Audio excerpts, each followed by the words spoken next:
Join us on an expedition to explore the mystery ship.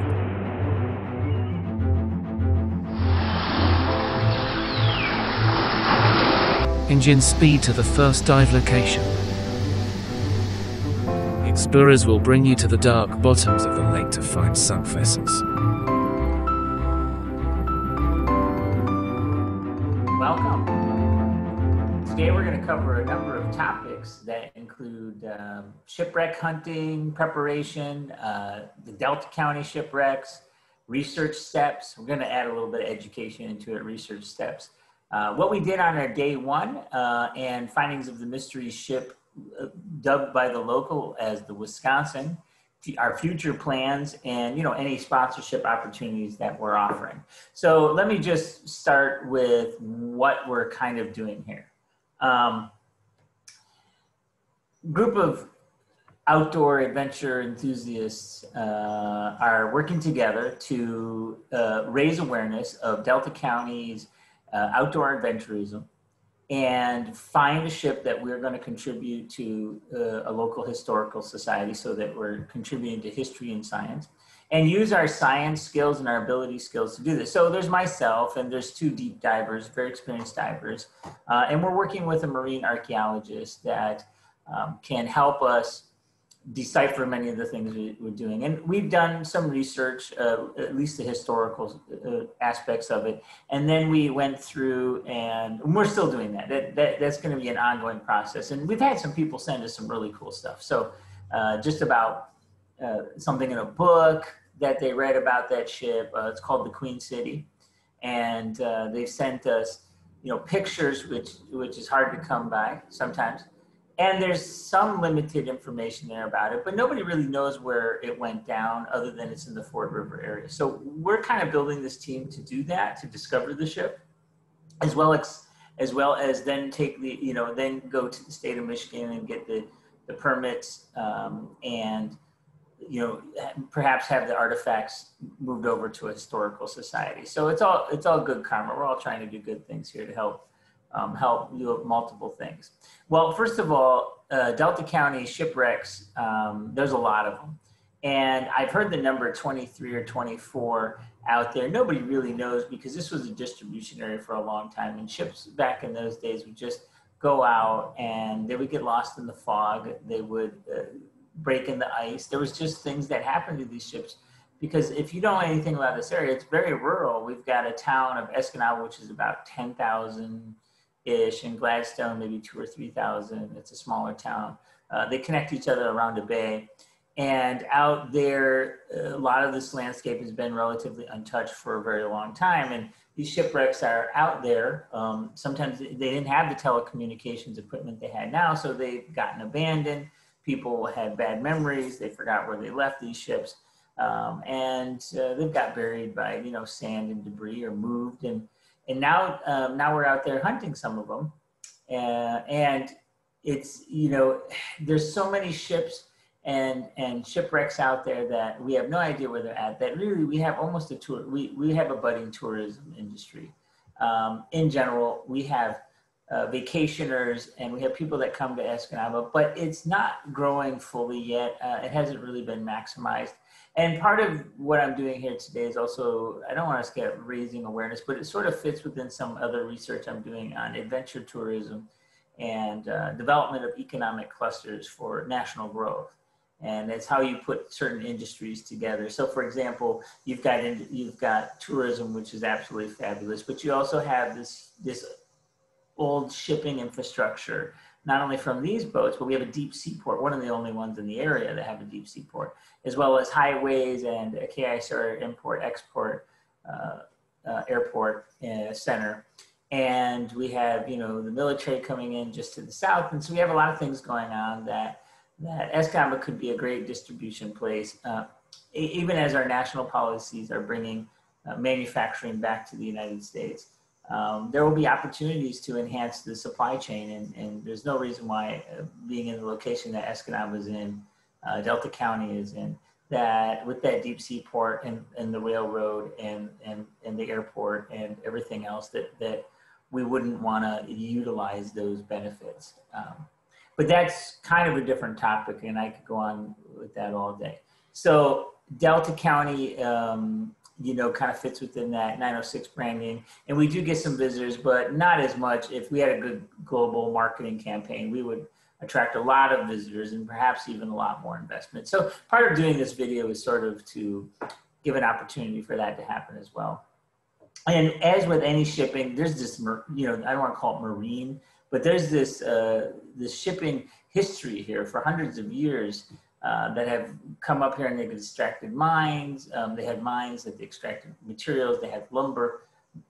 We used to produce all of our own iron ore, and you know, things change, and we outsourced a lot of that. It just became cheaper to get it from overseas, and now we're kind of bringing that back, which is great. But this kind of talks about infrastructure. This infrastructure has been there for a long time for historical reasons, for extracting those resources, and it doesn't really change. But there's this history of things, you know, lighthouses and things crashing and getting lost, and being rural, and having ships abandoned, and those stuff fits along that economic supply chain from a historical perspective. And you know, even as a diving industry up here, it's not well developed, and there's lots of places that are untouched for diving. Vacations cheaper, hotels are cheaper. Slips. I think Gladstone's like $1,000 for a 24-foot boat for the year. And, you know, hotels are not very expensive, you know, 60, 70 bucks, 80 bucks. Dining's, you know, typically $15 a person if you're eating well. And there's this beautiful downtown that certainly could be invested in as well. Well, with any shipwreck, you're going to have to do some research. And you can't just go out there in a fishing boat and hope to find what you're looking for. It's possible, but without some kind of bearings, there's a lot of water up here and a lot of coastline. So I would say this, that if you're going to find this ship and know what's on the ship and how much coal and effort, how many crew members, what other things the ship might have been carrying, any repairs that might have happened before the ship left, that all takes research. And so whether you're doing historical research or you're doing more groundbreaking, whether it's quantitative or qualitative, you're going to have the same basic research steps. The research steps help formalize scientific thinking. It helps you formalize your questions. It helps you formalize how your study is going to be designed, and doing that from a more scientific standpoint.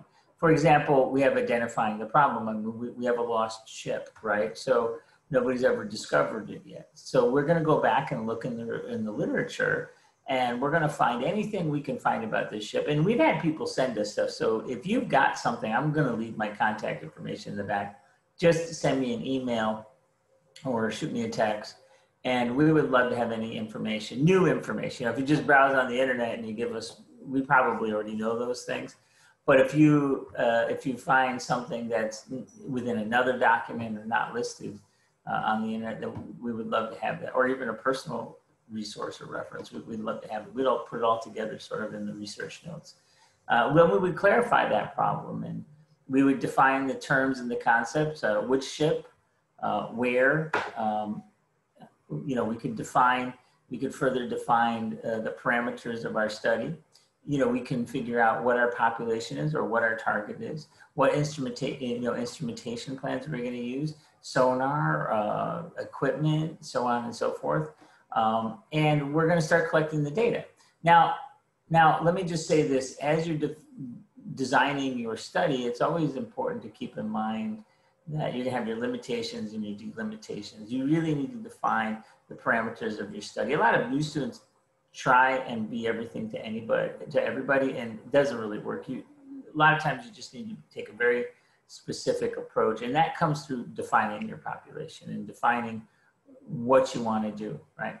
And in our case, this is a little bit different kind of study because it's not an official, you know, study, but we're going to follow the scientific process so that we can create as much credibility and ability to go back and pull the information to help us discover the ship. So once you finally do get all the information, you know, you have to analyze the data. Now, in our case, maybe data is not necessarily just a historical aspect. Our case might be plotting, courses. It may be topography. It could be any number of factors you could put in there to help, little side parts of finding the ship. And there's a lot of, research out there on how to sort of calculate the things you need for distance on fuel and so on and so forth. So if we, canvas all of this data and we collect all of this data and any information we can find out there, we're going to want to be able to put it in some framework that we can utilize to understand it and analyze it. So if I have historical data coming, I want to be able to build time frames from it. I want to be able to understand,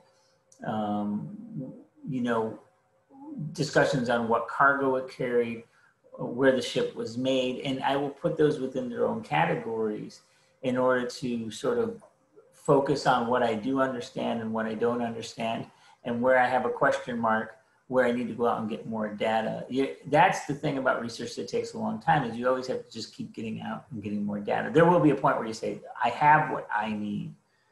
Anything else beyond this would be either a great discovery of new information for us, or it would be adding to my existing understanding of what we're doing here. And then once you analyze and you're done with all that data, you can present it to other people. And I always use the caveat, that's why you want to follow the scientific method. People question, what does that really mean? You can just go back and say, this is what I did. So this is how we found the ship. This is the historical records we used. Keep great notes. This is what we did. And you're welcome to follow the same process that we did to redo this, to redo our steps yourself. You could utilize our process and you would come to the same reasoning conclusion of where the ship would be. Now, maybe you found somewhere else, but we took a gamble, but we knew that in our notes that we took a gamble to find that, to find that spot there, or to make that expenditure there, to go to this spot to look for the ship. So for example, if we've got a book that shows us a prior expedition going out and they stop at one spot, well, we would like to know where that is, and that's why we have to do our historical background research. We would also want to start from there, and we might need to calculate a few things to try and find those spots. So our expedition unit, is looking for the Queen City. However, there's a few cool things that happen. So on this particular day, we were just testing equipment. That's part of the instrumentation part of it, right? We're checking equipment, seeing how we work together. And there's a couple of short mini dives in the area. So we decided we were going to take those out and try everything out. And the first ship is called the CC Hand, which is kind of a cool place. It crashed on Summer Island and was pulled off and sunk and burned. The other one is actually is called the mystery ship. It doesn't have a name. The locals are calling it the Wisconsin. But it actually doesn't really have a name. We can't find a Wisconsin, and the archaeologists can't find a Wisconsin. So we're going to continue to, kind of look for that on the side. But he asked us if we could at least film it for him, and he could place it to the time and the date. And sometimes the way the ship is built will determine what era it is. Because of the kind of square nails and there's some metal down there. And it looks like it was relatively machined properly, within a reasonable tolerance.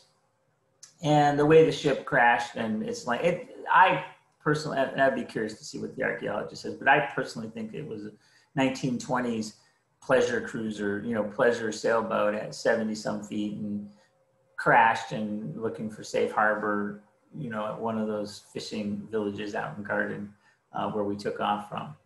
Very cool place to visit, and for $5 you can launch your boat, or $10 you can launch your boat. It's kind of cool. And this boat crashes and they leave it, and nobody says anything, but the locals know it's there. It's just never really been categorized.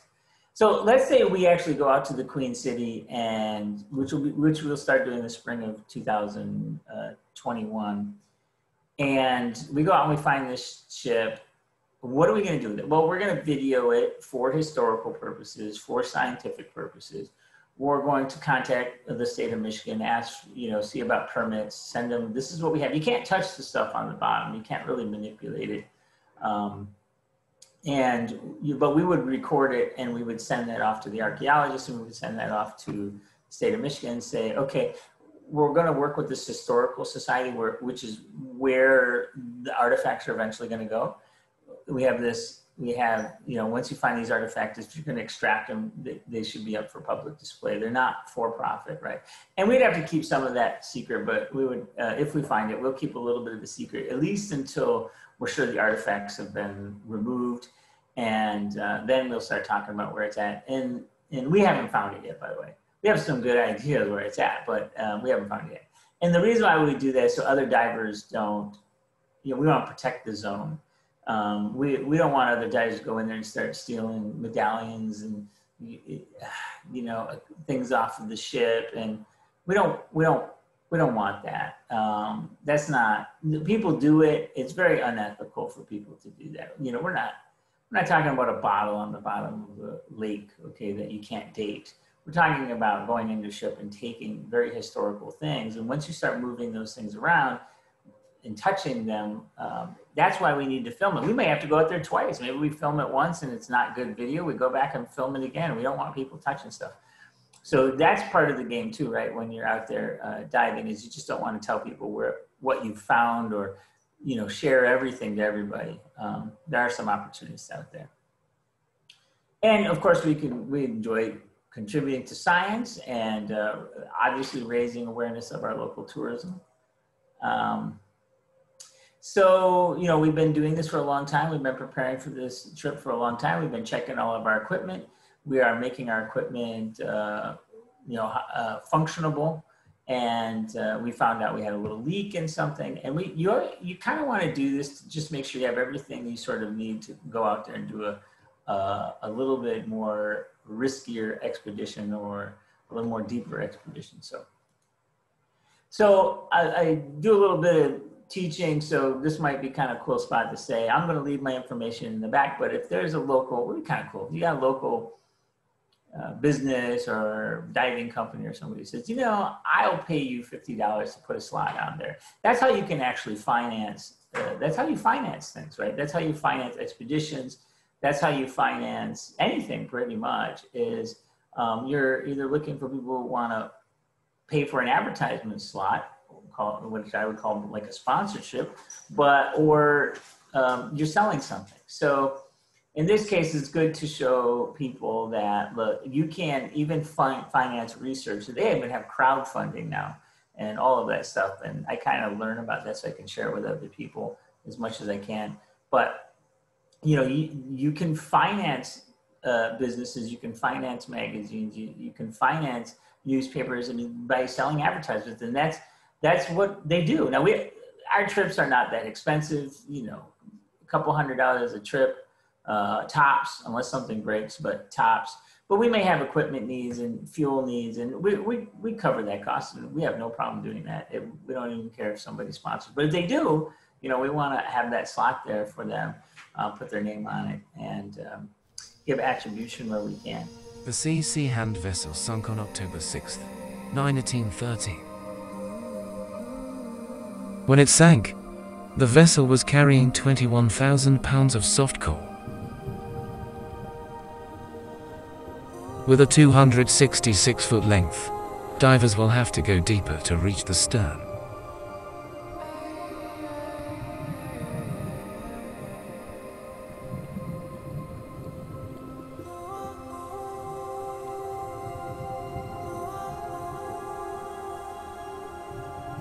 As the divers move deeper, the risks rise, and the visibility decreases.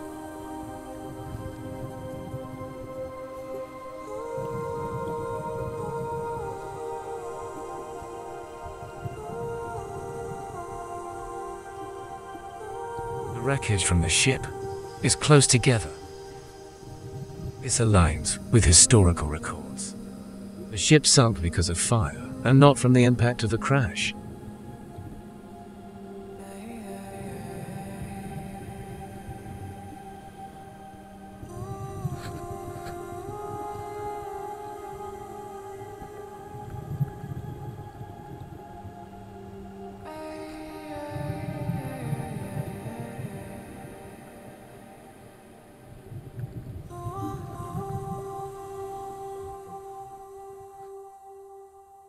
One of the unique features of this ship is the still intact 12-foot brass rudder. With the first objective complete, the divers pack up and head to the next location.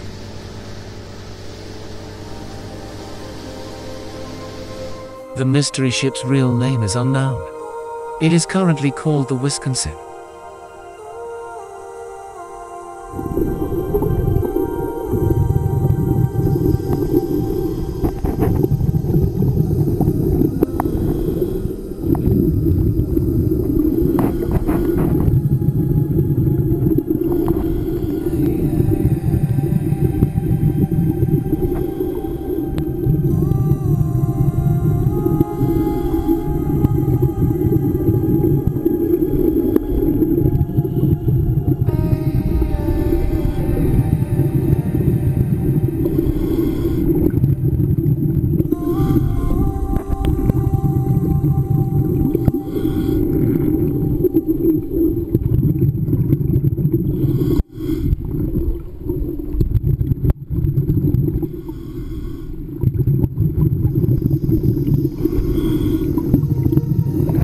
The film taken for the research purposes complete.